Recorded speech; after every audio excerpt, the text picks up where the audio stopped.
Yeah, the 800 million USTC that's going to get burnt for Lunar Classic. What is it going to do to the price? And what else is going on behind the scenes that you need to be kept up to date with? Because it's actually starting to look pretty exciting. But we're going to break it all down in this video, starting off with the 800 million USTC. So be sure to subscribe to the channel to keep up to date with all of the latest Lunar Classic information, as well as the wider cryptocurrency market. And with that being said, let's get into it. So we know that proposal 11658 did pass the other day. The return of on-chain funds from that Ozone V2 was done. This is passed. This is 800 million USTC back into the ecosystem. Now, a ton of people have messaged me about this. A ton of people have said, when is it going to take place? How is it all going to happen?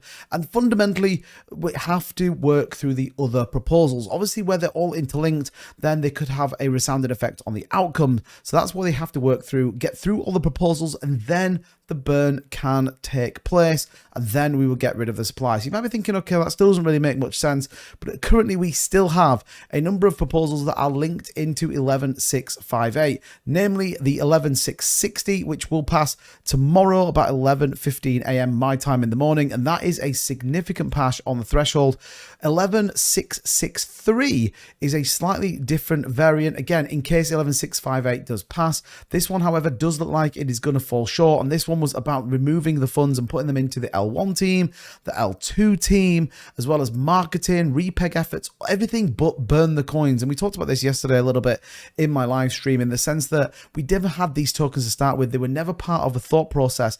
Ultimately, someone found them, Vegas, I think it was. So they just need to be burnt. They need to be removed from the supply, and then we get rid of them. And then finally, this was the last one, 11671, in which again, they were split out amongst another few proposals. So once all of these have passed, then we can take place on 11658. Bear in mind, 100% of the funds will be burnt. This is the one that will actually take effect and be sent to the burn wallet, which you can see here. Now, interestingly, on Terra Classic Station, now remember, this is the Terra Rebels build out, we do actually have a burn function which takes you straight to the burn wallet. So, you know, look, it's not bad if you ask me. Also, you can see all the IBC chains that we are linked in, all part of that Cosmos ecosystem, which I think is pretty good news all in all. But ultimately, we've got to wait till about the 9th of August, so a couple more days until all the others passed. Then we should see that on-chain burn of 800 million USTC. Well, what is it going to do to the price?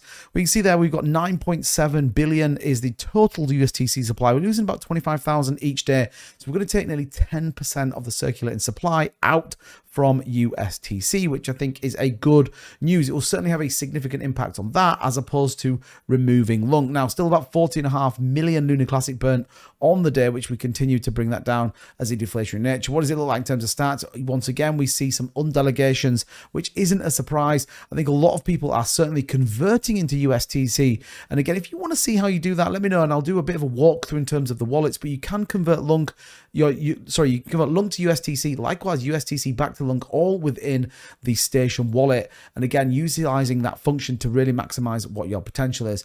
Now, there is one other thing that we've talked on the channel that I wanted just to cover off, which is the implementation of the on ramp. How do you buy Lunar Classic directly from the chain? It supports the burn. Now, you can pick it up on MEXC. There is a link in the description if you want to go and check it out. The cheapest trading fees out there. And if you want to trade some futures, definitely head on over to that link. There are some fantastic bonuses. It's totally free. There is no benefit to me. It's all about making sure that you guys maximize your potential, but you can get it on MEXC, so definitely check that link out. But what this is showing us is a option to buy directly from Terra Classic Station, which I think is a very good thing. It will ultimately keep everything decentralized, keep everything within the Terra Classic ecosystem, and again, being able to buy directly on the platform, I think is a good thing that we'll see. You can see there, payment of 100 USD via MasterCard, Google Pay, Revolt obviously now has removed their crypto functions.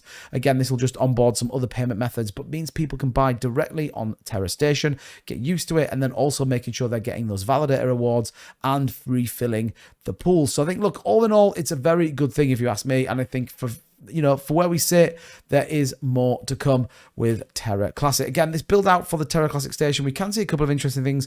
We can personally fund the community wallet, we can burn it, you can obviously see who you can stake with, etc. Again, I can do some more how-to videos. If you are new to Terra Luna Classic, you're looking to get into it, we can absolutely walk that through. But some big news coming, lots of potential. We'll keep an eye on the price.